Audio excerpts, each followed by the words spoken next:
أعوذ بالله من الشيطان الرجيم بسم الله الرحمن الرحيم ولو أننا نزلنا إليهم الملائكة وكلمهم الموتى وحشرنا عليهم كل شيء قبلا ما كانوا ليؤمنوا إلا أن يشاء الله ولكن أكثرهم يجهلون وكذلك جعلنا لكل نبي عدوا شياطين الإنس والجن يوحي بعضهم إلى بعض زخرف القول غرورا ولو شاء ربك ما فعلوه فذرهم وما يفترون ولتصغى إليه أفئدة الذين لا يؤمنون بالآخرة وليرضوه وليقترفوا ما هم مقترفون۔ محترم سامعین کرام، سورۃ الانعام سورہ نمبر 6 اور اسی سورت سے ابھی آپ کے سامنے آیت نمبر 111، 112، 113 تلاوت کی گئی۔ سامعین کرام، پچھلی آیت کریمہ میں پچھلی آیات جو کل کے درس میں آپ کے سامنے تلاوت کی گئی، جس کا ترجمہ اور تفسیر بیان کیا گیا، اس میں اللہ تبارک و تعالیٰ نے مشرکین مکہ کے بارے میں کہا کہ وہ لوگ پختہ قسم کھا کر کے کہتے ہیں کہ اگر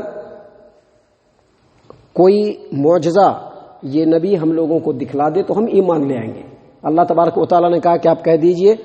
معجزہ کا اختیار میرے پاس نہیں ہے، معجزہ اللہ تبارک و تعالیٰ دینے والا ہے، اور آپ ان سے یہ بھی کہہ دیجئے کہ اللہ تبارک و تعالیٰ کی طرف سے جو معجزہ آنا ہے وہ آئے گا، لیکن میرا کام صرف دلیلوں کو تم تک پہنچا دینا ہے۔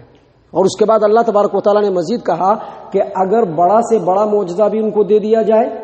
تو جس طرح سے پہلی مرتبہ ان لوگوں نے انکار کیا، بعد میں بھی انکار کریں گے۔ اسی سلسلے کی کڑی آگے آیت نمبر 111 اللہ تبارک و تعالیٰ فرماتے ہیں وَلَوْ أَنَّنَا نَزَّلْنَا إِلَيْهِمُ الْمَلَائِكَةَ،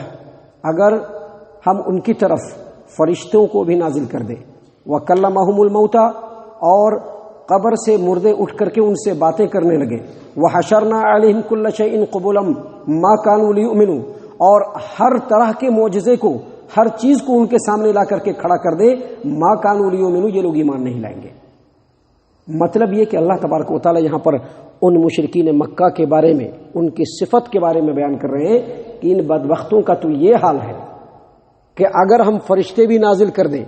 اور وہ آ کر کے ان سے بات چیت کریں اور یہ کہے کہ یہ محمد عربی صلی اللہ علیہ وسلم جو ہیں یہ اللہ تبارک و تعالیٰ کے سچے رسول ہیں، اور یہ جو قرآن کریم ہے یہ اللہ تبارک و تعالیٰ کی طرف سے نازل شدہ کتاب ہے، اور قبر سے مردے اٹھ کر کے کھڑے ہو جائیں اور یہ کہیں کہ یہ محمد عربی صلی اللہ علیہ وسلم برحق ہے، اور ہم لوگ مرنے کے بعد سارے حالات دیکھ چکے ہیں، اور جتنی بھی چیزیں ہیں، جتنے بھی معجزے ہیں، سب لا کر کے ان کے سامنے کھڑا کر دیا جائے، ما کانوا لیؤمنوا، یہ کہیں گے کہ یہ تو جادو ہے، یہ تو ہمارا نظر بند کر دیا گیا ہے، باتیں بنانے لگیں گے، ایمان نہیں لائیں گے۔ اللہ تبارک و تعالیٰ فرماتے ہیں الا ان یشاء اللہ، سوائے ان لوگوں کے جس کے بارے میں اللہ چاہے۔ اس کا دو مطلب ہے، ایک مطلب یہ کہ شاید ایک آدھ ایمان لے آئے جن کے نصیب میں ہو، اور دوسرا مطلب یہ ہے کہ الا ان یشاء اللہ، ہاں اگر اللہ چاہے تو سب کے سب ایمان لا سکتے ہیں، لیکن اللہ تبارک و تعالیٰ کو وہ ایمان نہیں چاہیے۔ اللہ نے اس دنیا کو دارالامتحان بنایا ہے، انسان کو عمل کے لیے کھلی چھوٹ دے دی ہے کہ وہ جو عمل چاہے کر لے، لہذا یہ جبری ایمان اللہ تبارک و تعالیٰ نہیں چاہتا اور اس سے کوئی فائدہ بھی نہیں ہے، اسی لیے اللہ نے کہا الا ان یشاء اللہ،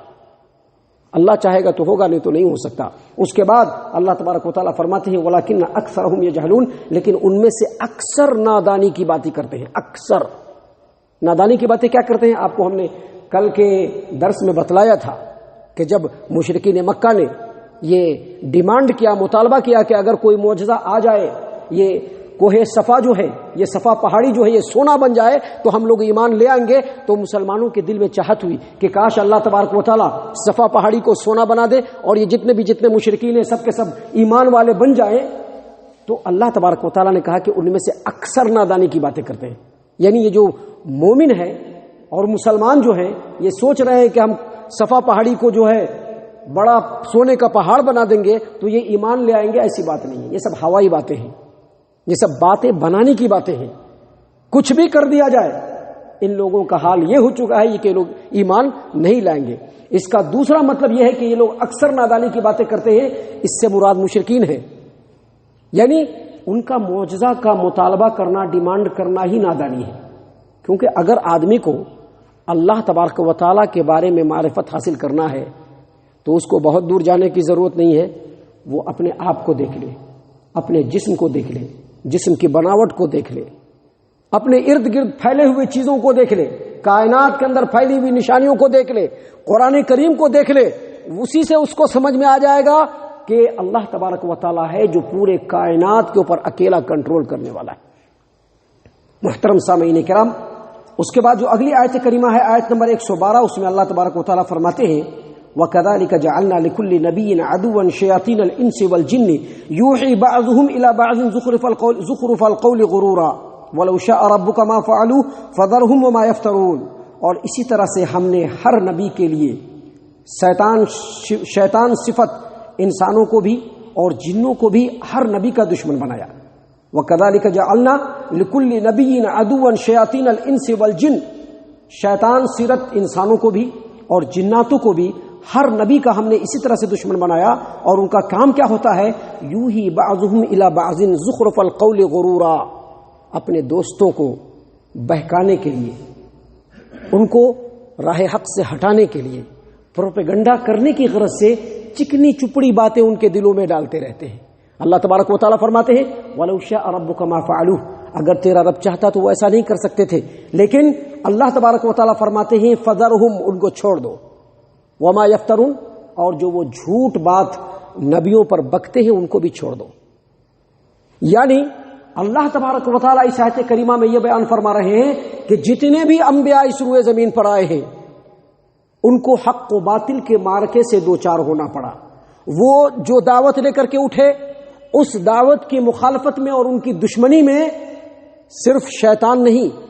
بلکہ شیطان صورت انسان بھی ان کے پیچھے پڑ گئے، اور اس نبی کے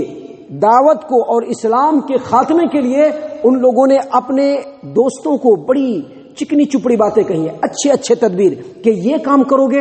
تو پیغمبر کی جو دعوت ہے وہ رک جائے گی، یہ کام کرو گے تو پیغمبر اور پیغمبر اسلام اور اسلام کا خاتمہ ہو جائے گا۔ دیکھیے یہود جو کہ مدینے کے اندر تھے، وہ اسلام اور مسلمانوں کو مٹانے کے لیے چال بازی کیا کی، ان لوگوں نے سازش کی کیا کہ کچھ یہود جو ہے وہ محمد عربی صلی اللہ علیہ وسلم کی دعوت پر ایمان لے آئیں گے، مسلمان ہو جائیں گے تمام لوگوں کے سامنے، اور کچھ دن بیتنے کے بعد یہ پھر مرتد ہو جائیں گے۔ کیوں؟ اگر وہ ایسا کریں گے تو جو دوسرے لوگ ہیں ان کے اوپر اثر پڑے گا۔ کیا اثر پڑے گا؟ اثر یہ پڑے گا